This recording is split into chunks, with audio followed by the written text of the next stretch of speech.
Hello friends, welcome to online engineering. यहाँ पे हम डिस्कस कर रहे हैं एसएससी जेई का पीवाईक्यू सेशन, जिसमें हम कवर कर रहे हैं अपना इन्वायरमेंटल इंजीनियरिंग। इन्वायरमेंटल इंजीनियरिंग का फर्स्ट यूनिट हमने कंप्लीट कर लिया है। उसको हमने दो पार्ट्स में कवर करने की कोशिश की थी, जिसमें हमने वाटर डिमांड, उसके सोर्सेज के बारे में एंड कन्वीनियंस के बारे में डिस्कस किया था। जितने भी क्वेश्चंस हमको प्रीवियस के एसएससी जेई के पूछे गए थे, उनको हमने with detail and concept wise समझने की कोशिश की थी। अगर आपने अभी तक उस पार्ट को कवर नहीं किया है तो यार पहले उस पार्ट को कवर कीजिएगा, क्योंकि कहीं ना कहीं वो पार्ट्स आपके लिए काफ़ी हेल्पफुल रहेगा और जितना भी आपने थ्योरी पार्ट्स पढ़ा होगा आपको वो दोबारा से रिकॉल भी हो जाएगा, क्योंकि अभी आपके पास टाइम बहुत कम है और इस कम टाइम्स में आपके माइंड में शायद एक क्वेश्चन उठ रहा होगा कि सर हम शॉर्ट टाइम में किस तरह से अपने सारे सब्जेक्ट को किस तरह से रिवाइज करना चाहिए। तो जो मैंने आपको प्रीवियस पार्ट कवर करवाया है, आप पहले उस पार्ट को अच्छे से कवर करोगे तो कहीं ना कहीं आपका थ्योरी भी कवर हो जाएगा और कहीं ना कहीं क्वेश्चंस भी आपका कंप्लीट हो जाएगा। तो एक तरह से मैंने कंसेप्ट थ्रू सीरीज आपको वहां पर स्टार्ट किया हुआ है। तो आज का सेशंस भी आपके लिए काफ़ी इंटरेस्ट होने वाला है, जहां पर हम बात करेंगे आपके वाटर क्वालिटी पैरामीटर्स की। वाटर क्वालिटी पैरामीटर्स के अंदर जितने भी क्वेश्चंस आपके एसएससी जेईई एग्जाम में पूछे गए हैं, उनको हम यहाँ पर दो पार्ट्स में कवर करने की कोशिश करेंगे। क्लियर है? हमारा वही निशाना होगा जैसे हम प्रीवियस में करते आ रहे हैं कि हर एक क्वेश्चंस का हम यहाँ पर डिटेल एनालिसिस करने वाले हैं। तो आइए बात करते हैं आज के इस सेशन के। आज के इस सेशंस का ये रहा आपका पहला क्वेश्चन, जो एसएससी जेईई 2005 के अंदर पूछा गया था। क्वेश्चंस में क्या पूछा गया है? क्वेश्चंस में पूछा गया है एक turbid meter using the blue cobalt plate, कि एक टर्बिड मीटर है जहां पे ब्लू कोबाल्ट प्लेट का यूज करते हैं, वो कौन सा टर्बिड मीटर है? तो सबसे पहले तो आपको ये चीज आइडिया होना चाहिए कि जो टर्बिडिटी होती है वो किसके कारण होती है, टर्बिडिटी किस तरह का फिनोमिना है और उसके कॉज के क्या क्या कारण हो सकते हैं और उसको किस तरह से हम उसको मेजर कर सकते हैं। क्लियर है? और फिर उसके देखेंगे कि डिवाइस कौन से हैं जिससे हम टर्बिडिटी को मेजर करते हैं। अगर यहां पर मैं सबसे पहले बात करता हूं आपके पास टर्बिडिटी की, किसकी बात कर रहे हैं हम यहां पर? टर्बिडिटी की। शॉर्ट पॉइंट्स बनाने की कोशिश करूंगा ताकि आपका कंसेप्ट स्ट्रांग बने। देखिएगा, जो आपके पास टर्बिडिटी होती है, टर्बिडिटी किस तरह का फिनोमिना होता है? It is the surface phenomena. ये किस तरह का फिनोमिना है सर? आपके पास सरफेस फिनोमिनन है। ठीक है, वेरी इंपॉर्टेंट। हो सकता है आने वाले अपकमिंग एग्जाम में ये क्वेश्चंस पूछा जा सकता है। पहला important point. Second important points की जो टर्बिडिटी होती है वो किसके कारण होती है? जो आपके पास टर्बिडिटी होती है, turbidity is caused by suspended matter. किसके कारण होती है? सस्पेंडेड मैटर्स के कारण हो सकती है। अब जो ये सस्पेंडेड मैटर्स होते हैं, इसमें आपके पास ये क्या हो सकते हैं सर? ये आपके पास कोर्सर भी हो सकते हैं और आपके पास ये फाइनर भी हो सकते हैं। ये आप सभी जानते हैं।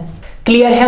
अब क्वेश्चंस यहां से क्या पूछेगा एग्जामिनर? क्वेश्चन यहां से ये पूछा जा सकता है कि जो आपके पास कोर्सर पार्टिकल्स होते हैं और जो फाइनर पार्टिकल्स होते हैं, उनमें टर्बिडिटी किसकी सबसे ज्यादा होती है? तो शायद ही आपने सॉइल मैकेनिक्स में कंसेप्ट पढ़ा होगा कि जितना छोटा पार्टिकल्स होता है उसका उतना ज्यादा सरफेस एरिया होता है। जितना ज्यादा सरफेस एरिया होगा उतनी ज्यादा उसकी टर्बिडिटी होगी। तो यहां से एक नोट पॉइंट्स में अगर मैं लिखना चाहूं तो नोट पॉइंट्स में हम क्या लिखेंगे सर? देखिएगा, नोट पॉइंट में है कि जो आपके पास फाइनर पार्टिकल्स होते हैं, जो फाइनर पार्टिकल्स होते हैं, उनकी क्या होती है सर? मोर टर्बिडिटी होती है as compare to coarser particles.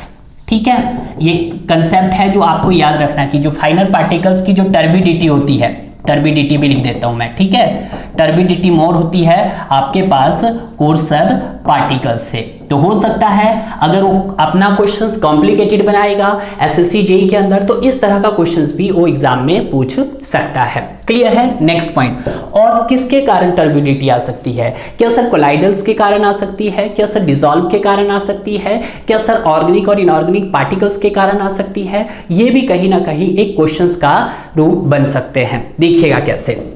जब हम बात करते हैं सर आपके थर्ड पॉइंट की कि it is also caused by, तो it is also caused by किसके कारण भी हो सकती है?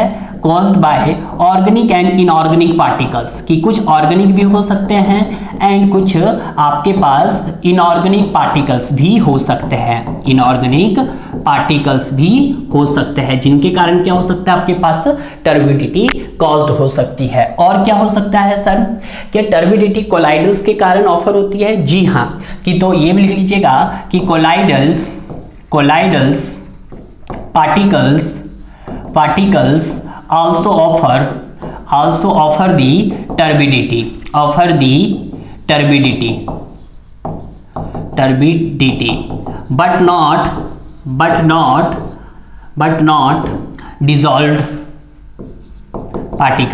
but not dissolved particles, ठीक है। ये भी क्वेश्चंस पूछा जा सकता है कि कोलाइडल पार्टिकल्स से आपकी टर्बिडिटी ऑफर होती है, बट जो आपके जितने भी डिसॉल्व पार्टिकल्स होते हैं उनसे किसी भी प्रकार की टर्बिडिटी ऑफर्स नहीं होती है। क्लियर है। अब जो नेक्स्ट पॉइंट आता है कि जो टर्बिडिटी होती है उसको किस में एक्सप्रेस किया जाता है। तो पहले तो मैं मेजरमेंट लिख देता हूं कि जो सर इसकी मेजरमेंट है वो किस तरह से की जाती है। मेजरमेंट की जाती है by passing the passage of light, by passing the passage of light through water, ठीक है। और ये आप सभी जानते हैं कि जब भी कोई लाइट किसी ऑब्जेक्ट पे पड़ती है तो ऑब्जेक्ट क्या करेगा, या तो उस लाइट को एब्जॉर्ब करने की कोशिश करेगा या फिर उसको स्कैटर करने की कोशिश करेगा। क्लियर है, थ्रू वाटर्स। क्लियर है।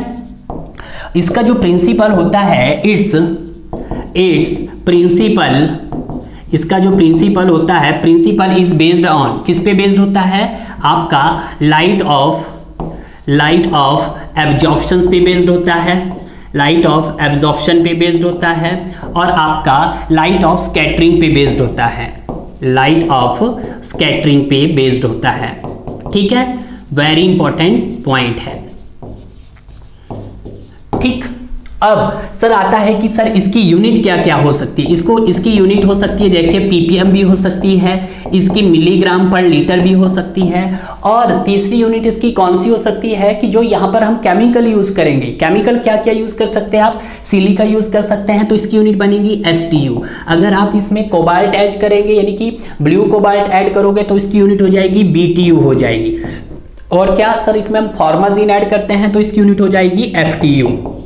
और एक साइंटिस्ट के नाम से भी यूनिट बनती है, जैसे जैक्सन टर्बिडिटी, तो आपके पास JTU एक्सेट्रा। क्लियर है, ये बात आपको नोट डाउन करनी होगी। अब यहाँ पे आता है कि सर कौन कौन से डिवाइस है जो आपके पास लाइट ऑफ एब्जॉर्प्शन पे बेस्ड है और लाइट ऑफ स्कैटरिंग पे बेस्ड है। तो इसके लिए कुछ आपके पास डिवाइस है। अब ये कौन कौन से डिवाइस है इन पे आप देखिएगा। किसकी बात कर रहे हैं, डिवाइस की। तो सबसे पहले जो हम डिवाइस की बात करेंगे वो आपके किस पे बेस्ड करेंगे, हम लाइट ऑफ एब्जॉर्प्शन पे बेस्ड करेंगे, लाइट ऑफ एब्जॉर्प्शंस।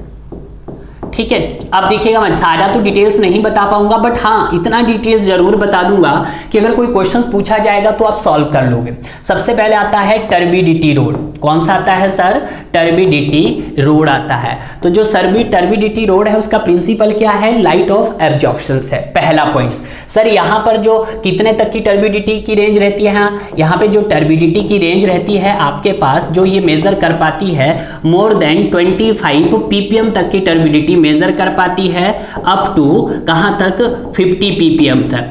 और सर इसका हम डोमेस्टिक में यूज नहीं करते हैं, यानी कि आप अपने रॉ वाटर्स में इसका यूज नहीं करते हैं। क्लियर है। अगर सर मेन केमिकल्स की बात करता हूं तो मेन केमिकल्स हम यहां पे क्या ऐड करते हैं, यानी कि स्टैंडर्ड सॉल्यूशन ऑफ केमिकल क्या रहेगा आपका, सिलिका रहेगा। क्या रहेगा, सिलिका। और इसी सिलिका के नाम से जो स्केल नाम पड़ता है वो आपका सिलिका स्केल नाम पड़ता है, सिलिका स्केल नाम पड़ता है। ठीक है, ये पॉइंट्स आप ध्यान रखिएगा। दूसरा आता है आपके पास, ये तो इंपॉर्टेंट पॉइंट्स हो गए, यहीं तक आपको याद रखना है। सेकेंड आता है जैक्सन टर्बिडिटो, जैक्सन टर्बिडोमीटर भी बोला जाता है। अगर मैं जैक्सन टर्बिडोमीटर्स की बात करता हूं तो ये भी किस पे बेस्ड है, लाइट ऑफ एब्जॉर्प्शन पे बेस्ड है। सर ये कितने तक की टर्बिडिटी को मेजर कर पाता है, ये आपकी कितने तक की टर्बिडिटी को मेजर कर पाता है, आपके पास ये टर्बिडिटी को मेजर करता पाता है अगर जिसकी मोर देन 25 क्या हो, आपके पास JTU हो या PPM हो। ppm बोलते हैं। जैक्सन से इसकी यूनिट ड्राइव कर सकते हैं, तो इसकी यूनिट भी हो सकती है JTU। जैसे टर्बिड रोड की यूनिट यहाँ पे केमिकल ऐड किया सिलिका, तो इसकी यूनिट क्या हो सकती है, एक यूनिट तो इसकी ppm तो रहेगी, दूसरी यूनिट क्या रहेगी, सिलिका के नाम से STU रहेगी, एक इसकी यूनिट मिलीग्राम्स पर लीटर भी रह सकती है। अब जैक्सन टर्बिडिटी में जब हम बात कर रहे थे टर्बिडिटी की रेंज होती है, और तो सर मेन केमिकल्स क्या रहता है यहाँ पर, मेन केमिकल, तो यहाँ पे भी जो मेन केमिकल रहता है आपके पास वो सिलिका रहता है। क्या रहता है, सिलिका। तो इसी सिलिका के नाम से इस स्केल का नाम पड़ा सिलिका स्केल नाम पड़ जाएगा। कौन सा नाम पड़ जाएगा, सिलिका, पूरा लिख दीजिएगा सिलिका स्केल, ठीक है। तो अगर मैं इसकी भी यूनिट की बात करता हूं तो एक तो यूनिट रहेगी JTU, साइंटिस्ट के नाम था, जैक्सन था, उसी के नाम पे यूनिट। एक मेन स्केल सिलिका कहा तो इसको हम STU भी बोल सकते हैं, ppm भी बोल सकते हैं, और आपके पास मिलीग्राम्स पर लीटर भी बोल सकते हैं। क्लियर है, ये तो हमने दो ड्राइव की है। उसके बाद जो नेक्स्ट आता है आपके पास, थर्ड जो आती है वो आती है बेलिस टर्बिडोमीटर। अगर मैं बात करता हूँ बेलिस टर्बिडोमीटर की, तो इसकी जो रेंज होती है, टर्बिडिटी की जो रेंज रहती है वो आपके पास कितनी रहती है सर, वो 0 to 2 ppm रहती है वैसे तो, पर कई जगह पर आपको ये 5 ppm तक भी मिल सकती है। यहाँ पे जो मेन केमिकल ऐड करते हैं हम, वो ब्लू कोबाल्ट ऐड करते हैं, ब्लू कोबाल्ट ऐड करते हैं। तो इसी के नाम पर जो स्केल पड़ता है वो आपके पास ब्लू कोबाल्ट स्केल इसका नाम रखा गया है, ठीक है। तो आंसर मिल गया आपके पास ब्लू कोबाल्ट। क्लियर है। इसके अलावा एक और होती है हमको, जिसको बोला जाता है हेलिजो टर्बिडोमीटर। क्या नाम देते हैं, हेलिजो टर्बिडोमीटर। तो यहाँ पे लिख देता हूं मैं, एक होता है सर हेलिज टर्बिडोमीटर, टर्बिडोमीटर, ठीक है। ये जो है इसका यूज तब करते हैं जब आपके पास जो टर्बिडिटी की रेंज जो रहती है वो कितनी रहती है, 10 से लेके 25 ppm के मध्य रहती है, ठीक है। ये बात आपको ध्यान रखना। और ये सारे के सारे कैसे डिवाइस थे आपके पास, जो बेस थे आपके पास लाइट ऑफ एब्जॉर्प्शन पे बेस्ड थे। क्लियर है। कुछ और डिवाइस भी है, जरा उनको भी हम बता देते हैं आपके पास, ठीक है। तो और डिवाइस में अगर हम बात करते हैं इसमें, तो तीसरा आता है आपके पास बेस्ड ऑन स्कैटरिंग, ठीक है। तो दूसरा आता है सर बेस्ड ऑन स्कैटरिंग, कि स्कैटरिंग के आधार पर, ठीक है, ये चीज इंपॉर्टेंट है। तो स्कैटरिंग के आधार पर कितने होते हैं सर आपके पास, एक ही होता है, जिसको हम नेफ्लोमीटर्स बोलते हैं। क्या बोलते हैं सर, नेफ्लोमीटर्स बोलते हैं। ये जो नेफ्लोमीटर्स होते हैं ये कितने तक की टर्बिडिटी को मेजर कर पाता है, तो जो नेफ्लोमीटर्स होता है वो मेजर कर पाता है 0 से लेके 1 ppm तक, 0 से लेके 1 ppm तक की टर्बिडिटी को मेजर कर पाता है, ठीक है। ये पॉइंट्स आप ध्यान रखना है। क्लियर है। यहाँ पे जो हम मेन केमिकल्स की बात करते हैं कि सर जो मेन केमिकल्स कौन सा ऐड किया जाता है यहाँ पर, तो मेन केमिकल्स रहता है यहाँ पर फॉर्माजीन। क्या रहता है आपके पास, फॉर्माजीन रहता है। तो फॉर्माजीन से इसका नाम पड़ता है FTU, ठीक है, यानी कि फॉर्माजीन टर्बिडिटी यूनिट, और नेफ्लोमीटर से इसका पड़ता है NTU। क्लियर है। तो जो स्कैटरिंग के आधार पे आता है वो आपके पास नेफ्लोमीटर आता है, कितनी टर्बिडिटी मेजर करता है, 0 से 1 ppm मेजर करता है। मेन केमिकल कौन सा ऐड किया जाता है सर, यहाँ पे फॉर्माजीन ऐड किया जाता है, जिससे इसकी यूनिट बनती है FTO, और नेफ्लोमीटर से इसकी यूनिट बनती है NTU। क्लियर है। तो इतनी ज्यादा डिटेल्स अगर आपको मिल रही है यार, तो कहीं ना कहीं आपके सारे कंसेप्ट यहाँ पर क्या हो रहे हैं, स्ट्रांग हो रहे हैं। जितना आपने रिवाइज किया है उस सारा कहीं ना कहीं इस क्वेश्चंस के थ्रू आपका क्या हो जाएगा, कवर हो जाएगा। क्लियर है। आंसर आपको ऑटोमेटिक मिल गया है। अब जब बात करते हैं यहाँ पर ट्यूब टर्बिडोमीटर की, प्लेट टर्बिडोमीटर की, तो ये ऐसे कोई हमने डिवाइस स्टडी नहीं किया है, आपको भी इस तरह की डिवाइस की स्टडी नहीं करनी है। क्लियर है। मूव करते हैं हम अपने नेक्स्ट क्वेश्चंस की तरफ। Next questions the very important questions क्या कहता है कि potassium thiocyanate is use to colour both the water sample and standard solution the determination, कि जो आपके पास सोडियम थाइसाइनेट है उसका यूज आप कलर्स के लिए करते हैं, तो water sample and standard solution of determination किसके लिए करते हैं सर, आयरन के लिए करते हैं, या मैग्नीज के लिए करते हैं, या कैल्शियम कार्बोनेट के लिए करते हैं, या नन ऑफ दीज हो जाएगा इसका आंसर। तो अगर मैं बात करता हूं किसकी, ठीक है, तो अगर हम बात करते हैं पोटेशियम थाइसाइनेट की, जब ये आयरन के साथ रिएक्ट करता है तो किस तरह का कलर फॉर्म करता है आपके पास, रेड कॉम्प्लेक्स कलर फॉर्म करता है। तो किसका डिटर्मिनेशन हुआ आपके पास, आयरन का। क्लियर है। तो किसका डिटर्मिनेशन हो जाएगा सर हमारे पास, ये हो जाएगा आपके पास आयरन का। तो राइट आंसर क्या हो जाएगा यहाँ पर, ए इसका राइट आंसर हो जाएगा। मूव करते हैं अपने नेक्स्ट क्वेश्चंस की तरफ। नेक्स्ट क्वेश्चंस क्या है, it lower the pH the contact period required for the chlorination, कि जितना कम आपका पीएच होगा तो जो आपके क्लोरीनेशन के लिए जो कॉन्टैक्ट पीरियड होगा वो क्या सर कम होगा या ज़्यादा होगा। तो सबसे पहले तो आपको क्लोरीनेशन का प्रोसेस पता होना चाहिए कि जब भी आप अपने पानी के अंदर क्लोरीन्स ऐड करते हैं तो उस समय आपका पीएच का सैंपल कितना मेंटेन रहना चाहिए। तो इस पर डिस्कस करते हैं। पहले देखिएगा कि जब सर हम क्या करते हैं कि जब आपके पास क्लोरीन जब वाटर के साथ रिएक्ट करता है तो आपके साथ वाटर के साथ कब रिएक्ट करेगा, जब इस वाटर सैंपल का जो पीएच होगा वो कितना होगा सर, मोर देन 5 होगा। तो क्या बनाएगा, हाइपोक्लोरस आयन बनाएगा, HOCl plus H positive plus Cl बनाएगा, Cl नेगेटिव बनाएगा, या जिसको मैं लिख सकता हूं HCl भी लिख सकते हैं। अगर मैं इस HOCl की बात करता हूं तो इसको क्या बोलते हैं, हाइपोक्लोरस आयन। क्या बोलते हैं, हाइपोक्लोरस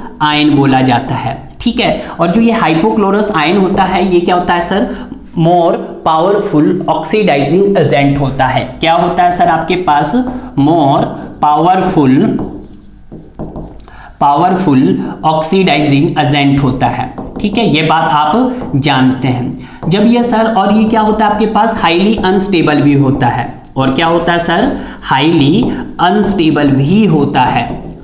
ठीक है, अब जब ये हाईली अनस्टेबल होता है तो थोड़ा सा ये क्या करने की कोशिश करता है, ब्रेक करने की कोशिश करता है। और ये जब ब्रेक होने की कोशिश करता है तो दैट इज HOCl किस में कन्वर्ट हो जाता है, देखिएगा HOCl अगर मैं इसका फॉरवर्ड पीएच देखता हूं तो पीएच मोर देन 8 रहता है, जबकि इसकी रिवर्स डायरेक्शन में इसका जो पीएच रहता है यानी कि HOCl का जो पीएच मेंटेन रहना चाहिए वो लेस देन 7 रहना चाहिए। तो यहाँ पे क्या फॉर्म्ड होता है आपके पास, OCl नेगेटिव प्लस आपके पास H पॉजिटिव आयन रिलीज होते हैं, जिसमें से अगर HCl की बात करते हैं तो ये क्या है आपके पास, हाइपोक्लोराइड आयन। क्या है, हाइपोक्लोराइड आयन है।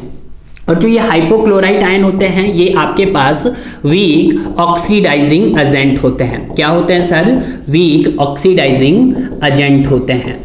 क्लियर है, ये बात आपको ध्यान रखना है। अगर अब मैं बात करता हूं सर किसकी, HOCl की बात की जाए और आपके पास OCl की बात की जाए यानी कि हाइपोक्लोराइड की, तो ये क्या है, it is the type of disinfectant. ये क्या है, एक प्रकार के टाइप ऑफ डिसइंफेक्टेंट है। तो यहां भी लिख दीजिएगा टाइप्स ऑफ डिसइंफेक्टेंट है, टाइप्स ऑफ डिसइंफेक्टेंट है। क्लियर है, और जिसमें से आपके पास हाइपोक्लोराइड सबसे स्ट्रॉन्ग है। कितना स्ट्रॉन्ग है, यानी कि आपके पास 80 टाइम्स मोर पावरफुल, 80 टाइम्स आपके पास क्या है, 80 times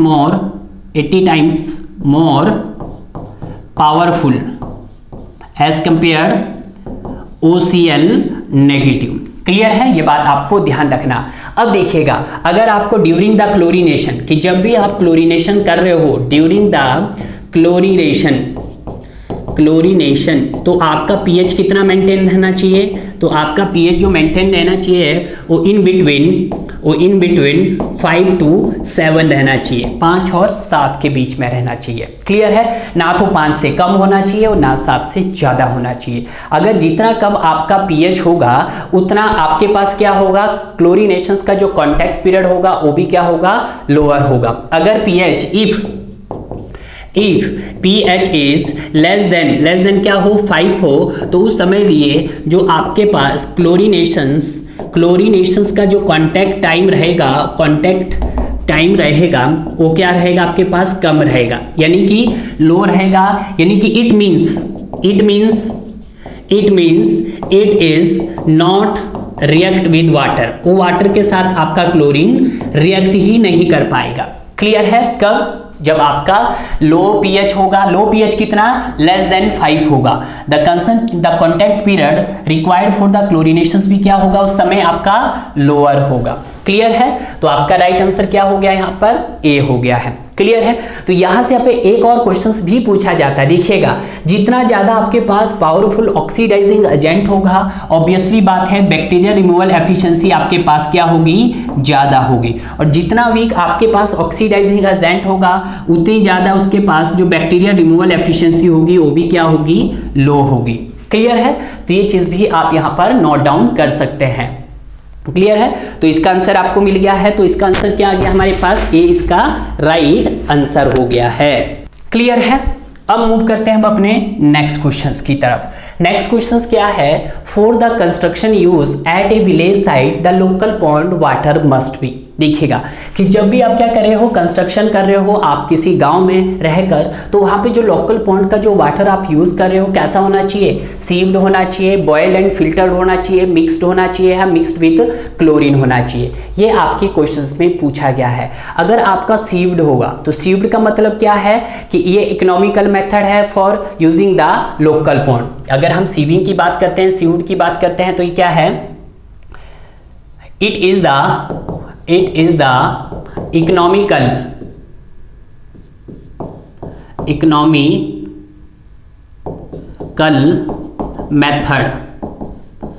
economical method for the local pond water. ठीक है, पहला पॉइंट्स तो ये है। तो ये इकोनॉमिकल है, तो आप सीव्ड कर सकते हैं आप, यानी कि जो पानी आप अपने घरों के कंस्ट्रक्शंस के लिए कर रहे हैं लोकल विलेजेस में, तो वहां पर आप किसका यूज कर सकते हैं? आप वहां पे सीव्ड मेथड का यूज कर सकते हैं। बट अगर मैं बात करता हूं सेकंड मेथड की, बॉयल एंड आपके पास किसकी? फिल्टर्ड की। तो जो आपके पास बॉयल एंड फिल्टर्ड है, तो ये थोड़ा सा आपको किस तरह का मेथड पड़ जाता है? थोड़ा सा कॉस्टली मेथड पड़ता है। ठीक है, is also uneconomical method. It is uneconomical method for the local pond water,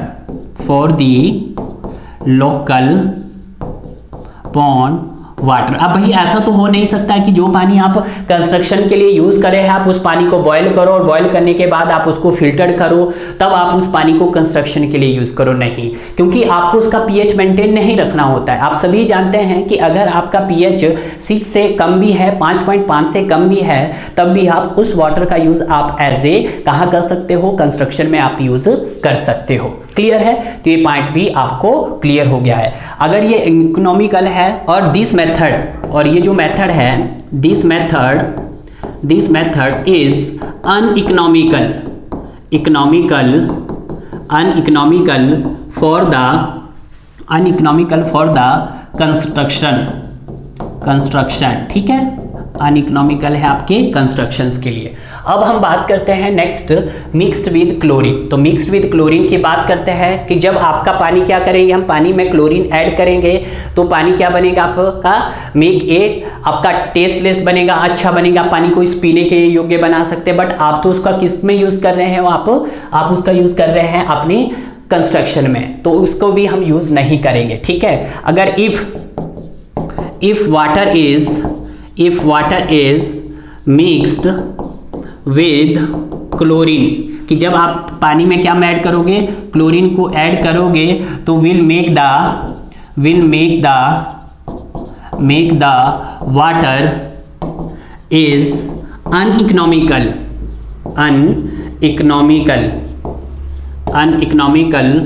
for the construction। ठीक है, तो ये पॉइंट्स भी आप क्या रख सकते हो? लर्न रख सकते हो। तो आपको देखना है कि कौन सा इसमें से इकोनॉमिकल रहा है। अगर आप बात करोगे मिक्स्ड विद जैगरीज, तो मिक्स्ड विद जैगरीज आपका किसी भी टाइप्स का मेथड नहीं हम यूज करते हैं। तो यहाँ पे अगर तीनों मेथड्स में देखते हैं तो सबसे इकोनॉमिकल मेथड कौन सा है? सीव्ड मेथड है। तो आपका राइट आंसर क्या हो जाएगा? यहाँ पर ए आपका राइट आंसर हो जाएगा। क्लियर है? तो आइए बात करते हैं अब अपने नेक्स्ट क्वेश्चंस की। तो नेक्स्ट क्वेश्चंस ये रहा आपकी स्क्रीन पर। क्वेश्चंस में क्या बोल रहा है? क्वेश्चंस को ध्यान से पढ़िएगा। क्वेश्चंस में बोला है the percentage of chlorine in fresh bleaching powder, कि जो आपका ब्लीचिंग पाउडर होता है उसमें आपका कितना % ऑफ क्लोरीन होता है। क्लियर है?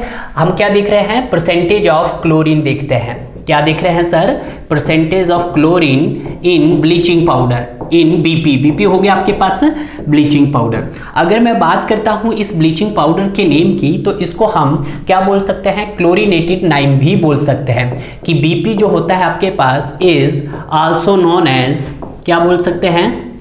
आल्सो नोन एज, इसको बोला जाता है आपके पास क्लोरीनेटेड लाइम। क्या बोला जाता है? क्लोरीनेटेड लाइम भी बोला जाता है। पहला पॉइंट्स क्लियर है। सेकंड पॉइंट्स क्या है, it is also known as calcium oxychloride, इसको आप कैल्शियम, ये भी याद रखना है, ऑक्सीक्लोराइड भी बोलते हैं, ठीक है, वेरी वेरी इंपॉर्टेंट है। अगर मैं बात करता हूं इसके कलर की, तो ये आपको वाइट पाउडर फॉर्म में मिलता है। कैसे मिलता है, वाइट पाउडर फॉर्म में मिलता है आपके पास, ठीक है, ये पॉइंट्स भी ध्यान रखना है।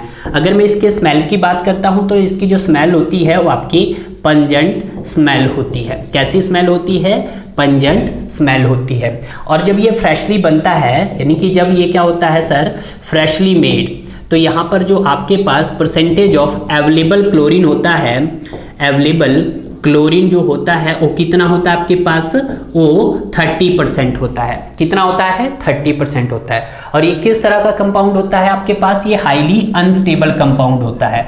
कैसे होता है सर, हाईली अनस्टेबल कंपाउंड होता है, ठीक है। तो जितने भी मोस्ट इंपॉर्टेंट पॉइंट्स थे उन सभी पॉइंट्स को मैंने क्या कर लिया यहाँ पर डिस्कस कर लिया है, ठीक है। तो यहाँ पे बोला है परसेंटेज 10 to 20 तो नहीं होगा सर आपके पास, 20 to 25 भी नहीं होगा आपके पास, 30 to 35। तो यहाँ पे एग्जैक्ट आंसर क्या आ जाएगा मेरे पास, सी आ जाएगा। कि जो आपके पास परसेंटेज ऑफ क्लोरीन होता है आपके बीपी में वो कितना होता है, फ्रेशली जब बनता है वो 30% होता है। बट जैसे जैसे वो एयर के कॉन्टैक्ट में आता है तो वहाँ पे जो क्लोरीन का कंटेंट होता है वो क्या होता रहता है, कम होता जाता है। कि इन आफ्टर सम टाइम, कि कुछ समय के बाद, after some times it contact with airs, तो इट्स कंटेंट, किसका content, chlorine content, its chlorine content क्या होता रहता है आपके पास, डिक्रीज होता रहता है, ठीक है, टाइम के साथ साथ और एयर के कांटेक्ट में आने से। तो यहाँ पर ये आपका राइट आंसर मिल गया है। ये रीजन, जब असर्शंस और रीजन के क्वेश्चंस आप करते हो तो वहाँ पे इस तरह के क्वेश्चंस पूछे जाते हैं कि ऐसा क्या रीजन है कि जब वो फ्रेशली बनता है तो 30% होता है और जैसे जैसे टाइम के साथ साथ क्या होता है आपका क्लोरीन का कंटेंट क्या होता है, रिड्यूस होता रहता है। क्यों, क्योंकि वो हाईली अनस्टेबल है और जब एयर के कॉन्टैक्ट में आएगा और मॉइस्चर के कॉन्टैक्ट में आएगा तो कहीं ना कहीं वो क्लोरीन की जो मात्रा है वो क्या होती रहेगी, उसकी कम होती रहेगी। क्लियर है।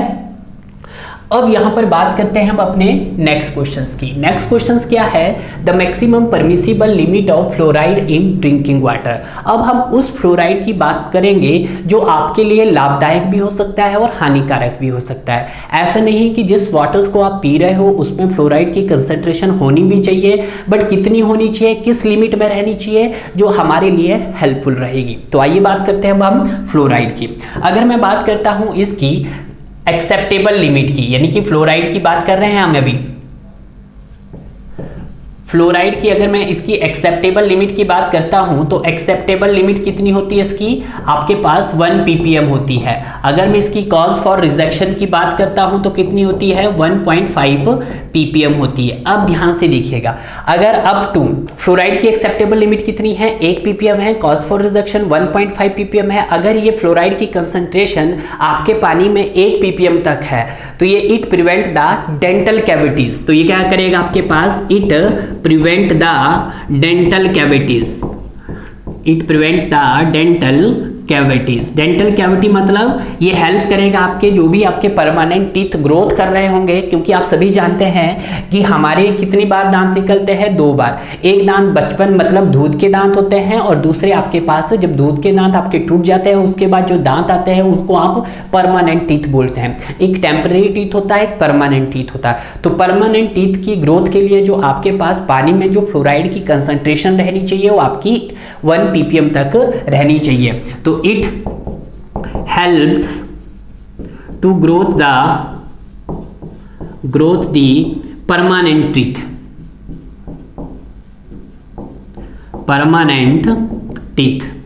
ठीक है। पहला पॉइंट हो गया है। और दूसरा, अगर आपकी क्या हुई कंसंट्रेशन 1.5 ppm से ज्यादा हो गई है सर, ppm, तो यहाँ पे मैं ppm लिख देता हूँ, ppm लिखो या मिलीग्राम पर लीटर लिखो, तो क्या हो जाएगा, decolourisation and mottling of teeth, आपके दांत पीले पड़ जाएंगे। Decolourisations and mottling of teeth, mottling of teeth हो जाएगा। ठीक है, और यहाँ पे कितना सर, कहाँ तक इसकी जो वैल्यूज रहती है आपके पास, अगर 1.5 और 2 के मध्य रहती है तो आपको कुछ इस तरह की कंडीशन मिलती है। अगर आपके पास फ्लोराइड की कंसंट्रेशन 5 ppm से ज़्यादा हो जाएगी तो क्या होगा सर, तो कॉज होगा आपके पास deformation and twisting of bone. तो क्या हो जाएगा, caused by deformation and twisting of bone twisting of bone का मतलब हड्डियों का टेढ़ा मेढ़ा हो जाना। ठीक है, जिसको आप बोन फ्लोरोसिस भी बोल सकते हैं। क्या बोल सकते हैं, बोन फ्लोरोसिस भी बोल सकते हैं। क्लियर है, तो इतने जितने भी मैंने पॉइंट्स बताए हैं सारे पॉइंट्स आपके एग्जाम पॉइंट ऑफ से हैं। क्लियर है, फ्लोराइड की जो कंसंट्रेशन होनी 1 ppm तक रहेगी तो आपके पास हेल्प करेगी आपके परमानेंट टूथ के लिए, यानी कि to prevent the dental cavities. अगर 1.5 ppm से 2.5 ppm के बीच में रहेगी तो आपके पास क्या हो जाएगा, आपके दांत पीले पड़ जाएंगे, डीकलरेशन एंड मॉल्टिंग ऑफ टीथ हो जाएगा। अगर ये कंसंट्रेशन लॉन्ग टाइम तक 5 ppm और उससे ज़्यादा रहेगी तो आपके पास क्या हो जाएगा, caused by deformation and twisting of bone, आपकी हड्डियों का टेढ़ा मेढ़ा हो जाना, उसी को हम बोन फ्लोरोसिस भी बोलते हैं। क्लियर है, तो कितनी होनी चाहिए मैक्सिमम परमिसिबल लिमिट, आपके पास 1.5 मिलीग्राम्स पर लीटर होनी चाहिए। क्लियर है, तो जितने भी इंपॉर्टेंट पॉइंट्स थे उन सभी इंपॉर्टेंट पॉइंट्स को मद्देनजर रखते हुए मैंने इस क्वेश्चंस को भी क्या डिटेल में सॉल्व कर दिया है। क्लियर है, मूव करते हैं हम अपने नेक्स्ट क्वेश्चन। नेक्स्ट क्वेश्चन क्या है कि nitrate more than 45 milligrams per litre in water lead to disease is called. देखिएगा हमेशा, एक होता है आपके पास नाइट्राइट, एक होता है नाइट्राइट और एक होता है आपके पास नाइट्रेट। अगर मैं बात करता हूं सर इसकी एक्सेप्टेबल लिमिट की तो इसकी होती है 0 ppm। ठीक है, अगर मैं बात करता हूं सर इसकी एक्सेप्टेबल लिमिट की तो इसकी होती है सर 45 ppm होती है। अगर मैं बात करता हूं नाइट्रेट की तो NO2 नेगेटिव बोलते हैं और नाइट्रेट को आप NO3 नेगेटिव बोलते हैं। ठीक है, जब अगर आपके वाटर्स के अंदर जो नाइट्राइट होता है वो हानि नहीं पहुंचाता है, उसकी जो कंसंट्रेशन होती है वो 0 ppm होती है। बट अगर नाइट्रेट की एक्सेप्टेबल लिमिट एक्सीड कर जाए 45 ppm से तो आपको क्या कॉज होगा, to cause the blue baby disease. तो आपको क्या हो सकता है, ब्लू बेबी सिंड्रोम हो सकता है, डिसीज लिख सकते हैं आप। ठीक है, ब्लू बेबी डिसीज को आप क्या बोल सकते हैं, मिथिमोग्लोबिनीमिया भी बोल सकते हैं। क्या बोल सकते हैं, मिथिमोग्लोबिनीमिया। और ये जो डिसीज होती है मेनली कर बच्चों में देखा जाता है, बच्चों का शरीर पीला पड़ जाता है। क्लियर है, तो यहाँ पे बोल रहा है सर गैस्ट्रोनाइट्राइट्स नहीं, गैस्ट्रोनाइट्राइट्स एक डायरिया जैसी प्रॉब्लम्स हो जाती है, आपके पेट में दर्द होना, कुछ ये होता है गैस्ट्रोनाइट्राइट्स।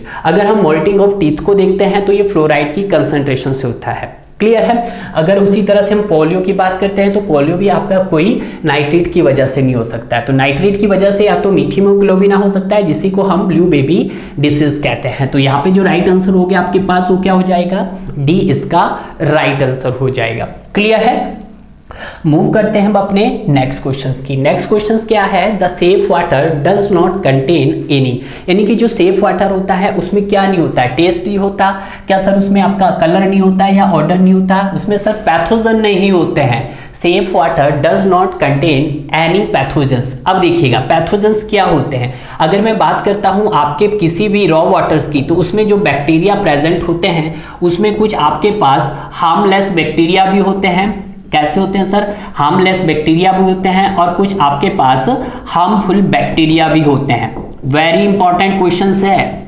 ठीक है, स्टूडेंट कंफ्यूज रहते हैं, हार्मलेस बैक्टीरिया भी होते हैं। ठीक है, जो हार्मफुल बैक्टीरिया होते हैं ये क्या होते हैं आपके पास, डिसीज कॉजिंग बैक्टीरिया होते हैं। कैसे होते हैं, डिसीज कॉजिंग बैक्टीरिया होते हैं। और ये जो डिसीज कॉजिंग बैक्टीरिया होते हैं इन्हीं को आप क्या बोलते हैं, पैथोजेंस बोलते हैं। ठीक है, इन्हीं को क्या बोलते हैं, पैथोजेंस। और ये जो पैथोजेंस होते हैं ये क्या होता है, safe water does not contain any pathogen. Safe water मतलब जिसमें किसी भी प्रकार के कोई पैथोजेंस प्रेजेंट नहीं होते हैं। बट जो हार्मलेस बैक्टीरिया होते हैं it is not disease causing bacteria. ये क्या होते हैं, नॉट डिसीज कॉजिंग बैक्टीरिया। ये आपके पास डिसीज कॉजिंग बैक्टीरिया नहीं होते। ठीक है, ये पॉइंट्स आप जान लीजिएगा। अब ध्यान रखिएगा, अब जब हमारे पास ये पैथोजन बैक्टीरिया है सर, हार्मफुल है, आपके पानी को प्रदूषित कर रहे हैं, गंदा कर रहे हैं, तो सर हम इनको किल नहीं कर सकते? बिल्कुल किल कर सकते हैं। इनको किल करने के लिए टू किल द पैथोजेंस, अगर हम इन पैथोजेंस को किल करना है, पैथोजेंस को किल करना है, ए सर्टन केमिकल्स एडेड, एक सर्टन केमिकल्स ऐड किया जाता है, एक सर्टन केमिकल्स ऐड किया जाता है जिसको हम डिसइंफेक्टेंट बोलते हैं, डिसइंफेक्टेंट बोलते हैं। ठीक है, क्लियर है? तो डिसइंफेक्टेंट क्या होता है? एक टाइप का केमिकल होता है जिस केमिकल्स को हम वाटर्स के अंदर ऐड करते हैं, जिसको हम क्या बोलते हैं? एज ए डिसइंफेक्टेंट बोलते हैं। क्लियर है? अब जब इस पूरे ही प्रोसेस को जब आप कवर करते हैं तो इस पूरे प्रोसेस को क्या बोला जाता है? डिसइंफेक्शंस बोला जाता है। तो डिसइंफेक्शंस भी आप लिख सकते हैं डिसइंफेक्शंस। डिसइंफेक्शंस क्या होता है sir? It is the process, it is the process, एक प्रोसेस है जो क्या करता है sir? To kill the pathogens, जो आपके पैथोजेंस को मारता है। पैथोजेंस मतलब हार्मफुल बैक्टीरिया को किल करता है। क्लियर है? हार्मफुल बैक्टीरिया को किल करने के लिए हम एक केमिकल ऐड करते हैं जिसको हम डिसइंफेक्टेंट बोलते हैं। क्लियर है? अब देखिएगा सर, डिसीज कॉजिंग बैक्टीरिया को तो आपने रिमूव कर दिया है, तो उसको सर आपने डिसइंफेक्शंस बोल दिया है, बट कुछ ऐसा भी होता है सर कि जो आपके हार्मफुल और हार्मलेस दोनों ही तरह के बैक्टीरिया को किल करता है, उसको हम स्टीरियलाइजेशंस बोलते हैं। क्या बोलते हैं सर? उसको स्टीरियलाइजेशंस बोलते हैं, स्टीरियलाइजेशंस बोलते हैं। वेरी वेरी इंपॉर्टेंट है। क्लियर है? स्टीरियलाइजेशंस मतलब जिसमें आपके हार्मलेस और हार्मफुल दोनों ही बैक्टीरिया किल किए जाते हैं, उनको हम स्टीरियलाइजेशन प्रोसेस बोलते हैं। और जिसमें आपके पास क्या होता है? पैथोजन बैक्टीरिया को किल किया जाता है, उनको हम डिसइंफेक्शंस बोलते हैं। क्लियर है? तो इस तरह से आपको इसका आंसर भी क्या मिल गया है? यहाँ पर C will be right answer. Clear है? अब यहां पर बात करते हैं हम अपने नेक्स्ट क्वेश्चंस की। Next questions very very important है। The product of hydrogen ion and hydroxyl ion is strong alkali is, तो ये किससे रिलेटेड है? आपके पास पीएच से रिलेटेड है। पीएच क्या होता है? Potential of hydrogen ion. ठीक है, पोटेंशियल ऑफ हाइड्रोजन आयन। ठीक है, तो अगर मैं लिखना चाहूं कि जो पीएच है सर, पीएच को कैसे मेजर किया जाता है? मेजर्ड, सारे पॉइंट इंपॉर्टेंट है, मेजर्ड बाय पोटेंटोमीटर, पोटेंटियोमीटर से इसको मेजर किया जाता है। ठीक है, फर्स्ट पॉइंट हो गया है। सेकंड पॉइंट क्या इंपॉर्टेंट याद रखना कि जो आपका ग्राउंड वाटर होता है, जो आपका क्या होता है सर? ग्राउंड वाटर होता है, उसका जो पीएच होता है वो कितना होता है सर? आपके पास उसका पीएच होता है 6.5 टू आपके पास 8.5 होता है। क्लियर है? ग्राउंड वाटर को किस तरह से कंसीडर किया जाता है? थर्ड पॉइंट कि जो सर हमारे पास ग्राउंड वाटर होता है, ground water is consider soft water, उसको हम सॉफ्ट वाटर कंसीडर करते हैं। क्लियर है? और जो आप सॉफ्ट वाटर कंसीडर करते हैं तो it contains 0 to 60 hardness, 60 hardness होता है उसमें, 0 to 60 ppm तक की क्या होती है उसमें? हार्डनेस रहती है। Fourth point. क्लियर है? फिफ्थ पॉइंट क्या है कि जो सर इसकी एक्सेप्टेबल लिमिट होती है वो कितनी होती है? आपके पास 6.5 एंड आपके पास 6.5 से लेके 8.5, ये लिख देते हैं हम। 8.5 इसकी क्या है? एक्सेप्टेबल लिमिट है। 9 पॉइंट में देखते हैं इसकी कॉज फॉर रिजेक्शन, अगर लेस देन 6.5 है एंड मोर देन 8.5 है तो ये क्या है? आपके पास कॉज फॉर रिजेक्शन है। क्लियर है? ये तो फंडे थे जो आपने यहाँ पर यूज की है। अब यहाँ पे जब आप पीएच को मेंटेन करते हैं या इसको मेजर करते हैं तो यहाँ पे कुछ आपके एसिडिक इंडिकेटर और बेसिक इंडिकेटर भी यूज किए जाते हैं। आप देखिएगा यहाँ पे सर आपका एसिडिक इंडिकेटर भी यूज किया जाता है। ठीक है, और दूसरा आपके पास बेसिक इंडिकेटर भी यूज किया जाता है। Very very important, basic. कौन सा सर? Basic indicators. ठीक है, जब मैं एसिडिक इंडिकेटर की बात करता हूं तो एसिडिक इंडिकेटर में कौन सा यूज किया जाता है? मिथाइल ऑरेंज, मिथाइल, ऑरेंज को मैं लिख रहा हूं MO। जब हम बात करते हैं बेसिक इंडिकेटर की, तो बेसिक इंडिकेटर में आपको फिनोप्थलीन ऐड किया जाता है, यानी कि P ऐड किया जाता है। अगर मैं मिथाइल ऑरेंज की pH रेंज देखता हूं तो कितनी होती है सर, 2.2 से लेके 4.4 के मध्य होती है। वैसे तो 2.8 होती है, तो मैं 2.8 ही ले लेता हूं। अगर मैं फिनोप्थलीन की pH वर्किंग रेंज देखता हूं तो ऑब्वियसली बात है, बेसिक है ना, एल्काइन नेचर में वर्क करेगा तो pH कितना होगा आपके पास, यहां पर 8 से लेकर आप कितना होगा 10.3 के मध्य होगा। क्लियर है। एसिडिक आपको क्या शो करता है कि आपका वाटर क्या है, वाटर कॉज कोरोजन। अगर आपका वाटर एसिडिक है तो इससे क्या कॉज होगा, कॉज्ड बाय कोरोजन, आपका कोरोजन हो जाएगा। ठीक है, अगर आप एसिडिक वाटर को ज्यादा यूज करोगे। अगर आप बेसिक वाटर को यूज करोगे तो आपको क्या होगा, कॉज्ड बाय इंक्रास्टेशन